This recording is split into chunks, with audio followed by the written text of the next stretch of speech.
Hey, this is Christy Sparks at Hague Rd Marketing. You are about to watch the best 20-minute video of your life. So I know it's 20 minutes, but just hold on to your hats because you're going to learn more than you have ever thought you could learn in 20 minutes, especially about Social Security, which is our topic. All right, so I'm going to start by giving you kind of a framework. When you're doing a Social Security seminar, you need to be prepared to really answer any question that you get, which is scary because there's so many different avenues you can go down and it can get really, really confusing, especially when you get individual questions. So when you're doing a seminar, you need to make sure that you adequately prepare your clients or the folks in your room, potential clients, for whatever it is that you're kind of guiding them toward, right? So we're letting them know, hey, the parameters here are, we're just going to go over the basics. We're going to give you an idea of what Social Security is, how it affects you, and then we're going to dig into some of the strategies. But each individual couple or just individual is totally unique. It's so different. There's 7 different strategies. There's 81 age combinations, and there's over 537 different formulas, calculations that go into this. There's no way that you can stand in front of folks and say, yeah, by the way, I'm a brainiac and let me give you that answer. You just can't, which is great because the whole time you're talking, you're educating them. You know your stuff because I'm going to help you, but you also are giving them that reality check that they need to meet with you. They need that software. They need that report. They can't get that anywhere else. I mean, they can't get that from their CPA because he does their taxes. Can't get it from their investment advisor because he doesn't want to take the time. They can't get it from their banker because who knows what bankers do. They can't get it from their attorney because all they do with attorneys is paying them a ton of money for nothing. So really, we offer something they can't get anywhere else.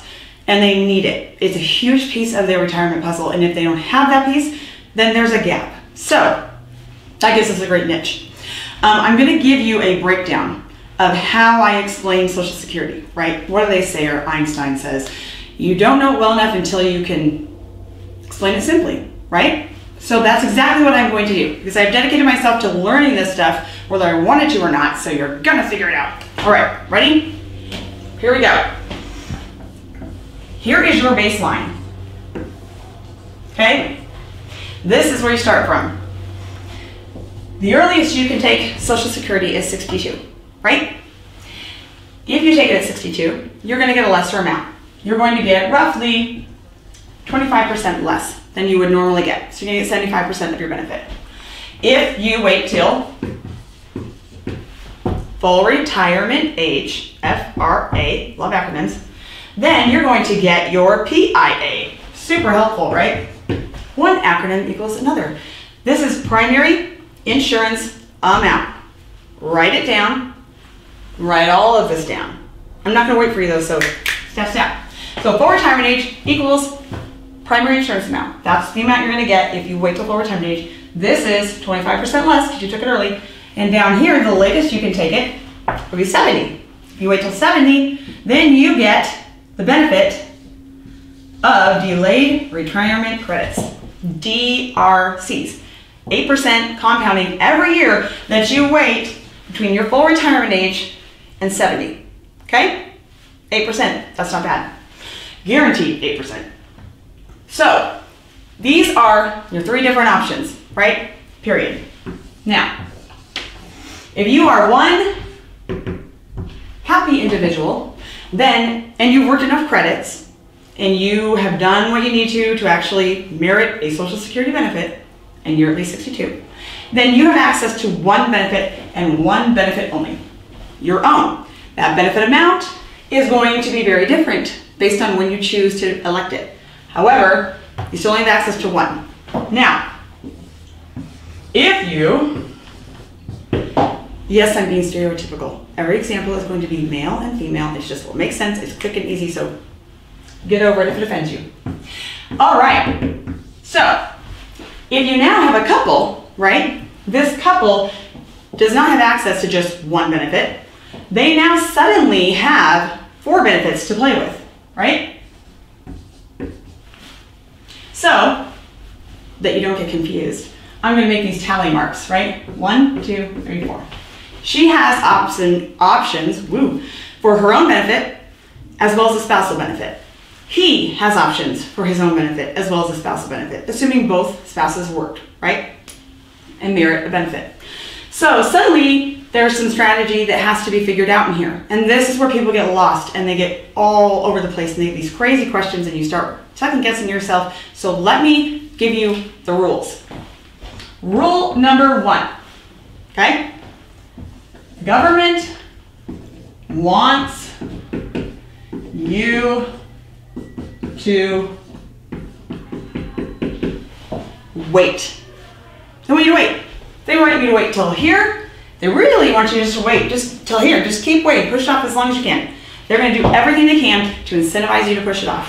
And every option to take it early will be a ding. It'll be a detriment. It'll somehow be a negative. So, rule always to come back to. Number 1, the government wants you to wait. Super important. Keep it in mind. The second one that you always need to keep in mind, and this is where people get lost in the strategies also, is your benefit amount, okay, your benefit check amount is equal to your age when you elect. I was not a teacher, haha, elementary or otherwise, because I can't make things look pretty on a board, but you get what I'm doing. So, government wants you to wait. Your benefit is based on your age. So when you start looking at spouses and individuals and couples, it gets super crazy trying to figure out how much that spousal benefit is going to be, for example. So traditionally, the spousal benefit is 50% of the spouse's benefit, the higher income earner, up to 50%, right? So, in this example, let's say that he will get $2,000 a month if he waits to take his full retirement or his election to full retirement age, okay? So that's what he's gonna get. Now, if he's full retirement age and he's getting $2,000 a month and she's full retirement age and she wants a spousal benefit, she'll get 50% of that, which is $1,000. Pretty straightforward, right? Here's where it gets a little tricky. If she doesn't take it when she's full retirement age, she decides she wants to take it when she's 62, she's not going to get 50% of this number. Because, why? She's taking it early, and the government is going to ding you when you take it early. They're not going to incentivize you to take it early. So that's back to our rule number 1. And her benefit amount isn't based on his age, it's based on her age, because she's taking it. So 2,000 is the number that they're working off of. Her half is 1,000, but she's taking it early, so she's getting roughly $750, okay? Make sense? Good. So that is something people get confused about all the time, because they think, oh, well, he's full retirement age, so she gets 50% of his benefit. The benefit he's taking is 2,000, so she automatically gets 1,000. Nope.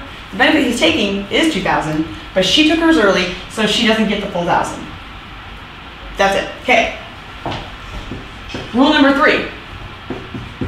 If you elect for spousal benefit early, you cannot change. You're done. You don't have any other options. You've elected early for a spousal benefit, your options are gone. There's no more strategy involved for you. So that's a deal breaker for some people. So if she were to take this early and do her $750, she now has no longer any options to switch back to her own later or any of those kinds of things. She just can't do it because she's not for full retirement age, and all these strategies are going to hit when you're full retirement age and beyond. Okay, so filing and suspending.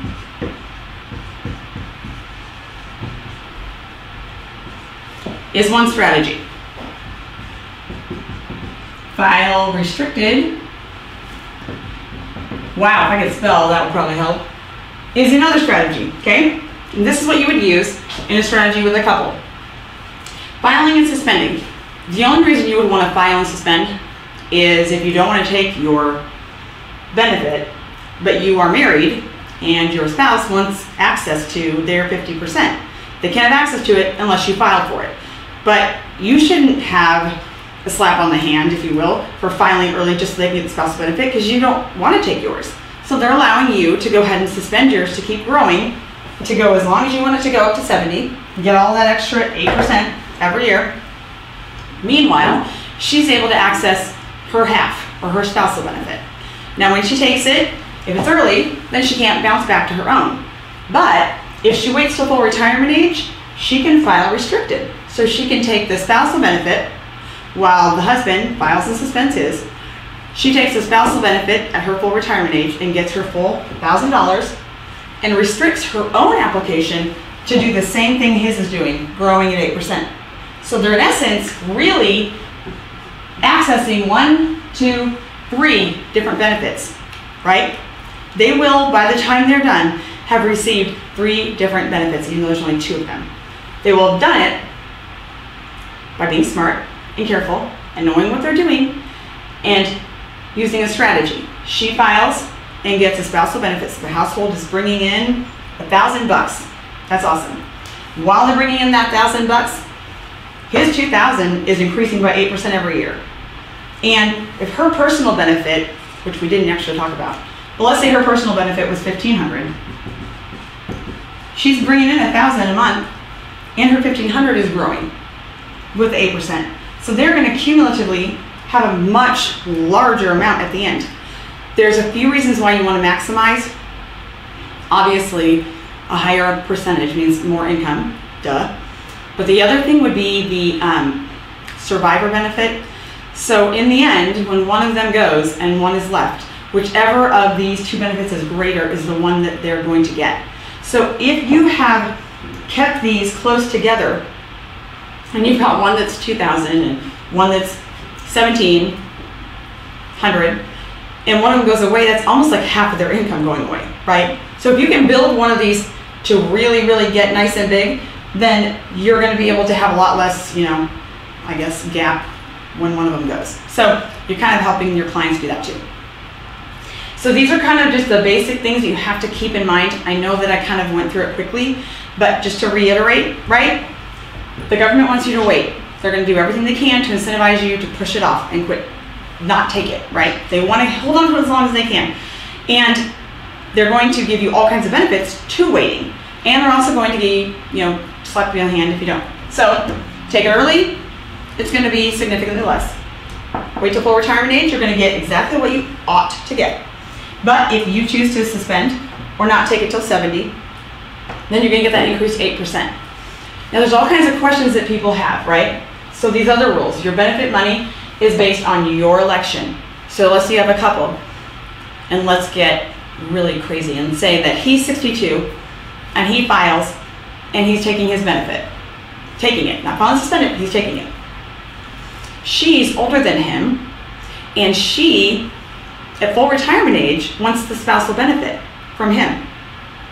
He's getting, what, $1,750? And she waited until full retirement age to get the spousal benefit, even though he took his early. What does she get half of? If that's what he's taking, does she get half of that because that's his benefit? Nope. She gets half of this amount because she did the right thing and waited till full retirement age. If he didn't, then he gets dinged. But she waited, so she doesn't get dinged. She gets to take that full $1,000 because she waited. But these are the kind of questions that you'll get, especially if you're doing some kind of a workshop, and you get slammed with these, and people really want answers to these basic little things, and if you can't come back to some of these solid principles that are not going to change and that really help you come back from their crazy little rabbit trail to the rules, you'll remember. Because if you remember this second rule, your benefit is based on your age. Then when I just asked that question, if you think through it, you'll say, wait a minute, she is full retirement age and her benefit is based on her age. So it doesn't matter if he took his early. See what I mean? Okay. And then the third, if you elect for a spousal benefit early, you cannot change. That's just a key thing to keep in mind. As well as when you're filing, if you have access to more than one benefit because you've worked and you're married, then at the time you file, they are automatically going to give you whichever one is greater unless you specify you want something different. So that's a really key thing too, because some people don't realize kind of what they're doing. The really great thing about Social Security is that, like I said, people can't get the information anywhere. You can call the Social Security office. I did that once. I sat on hold forever, and then I finally emailed them, and they were supposed to get back to me in 24 hours, but it was 48 hours, maybe more. And when they finally emailed back, it was just a cut and paste from the internet, which I had already read and didn't understand and needed clarification on, dang it, and it was irritating. And you can go to one office and get one answer and go to another one and get a completely different answer. So it really is confusing, and people just don't even know where to look. They don't even know what to do. And they can't tell you at the Social Security office how to maximize. All they can do is say, yep, you can file like this. Yep, you can file like that. Yep, you'll get that. Yep, you'll get that. But they don't have software like we have that will literally say, this is exactly how you should file. Here's the dates you should file. Here's what you should do on those dates when you file, how you should file to maximize and get this chunk right here. And if they say, well, I don't really want to get that chunk, I don't want to wait that long, you say, all right, cool. Then what do you want to do? Here's your second scenario. We plug that in, you can see the two, and you can see the differences between them, and they will tell you how to file either one of those. Ultimately, what we're doing, right, is looking for a gap in their income. We're looking for a way that we can fill in and help them out and work with them, make them one of our clients. So we can't find that gap if we don't understand what this number is over here with the Social Security, and they're the only ones that can define that for you. So the great thing is, if you know your stuff, and you get in front of some folks, and you prove that you know your stuff, they are going to want to sit down with you because you're going to build trust, and they're going to feel like you can help them navigate through this, because this is confusing. And even if you give them tons of answers, like I've given you today, right? I know you're all brilliant now. You're probably all like, what did she say? Whatever. Call me, I guess, if you need something. I can help you out. But at the end of the day, they still need that report. At the end of the day, they still need to know their number, and you can't give them their number, not just sitting in front of people. So that pretty much sums it up. I hope that this kind of simplified it enough that you can, grasp some of these basic concepts. And I hope that you really wrote it down, because later you're going to go back and kind of re-look at it and rethink things. And probably the most important thing on this board is this.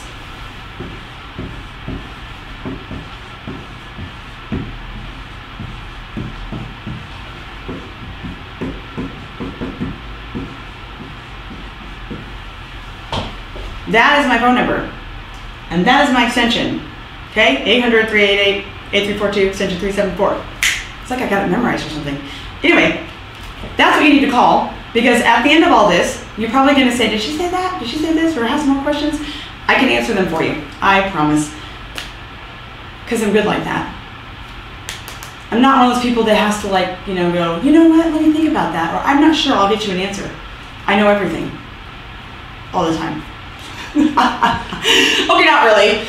I do know a lot about this topic, however, and so most of the time I can get you the answer right away. And if not, I know how to find it, right? The classic answer. Okay, so you got my number? You got all this written down?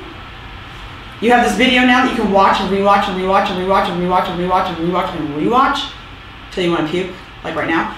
And I think that's really it. I know I left you smarter, so give me a call, and I hope that we can help you out in the future. And I hope this was helpful. Thanks.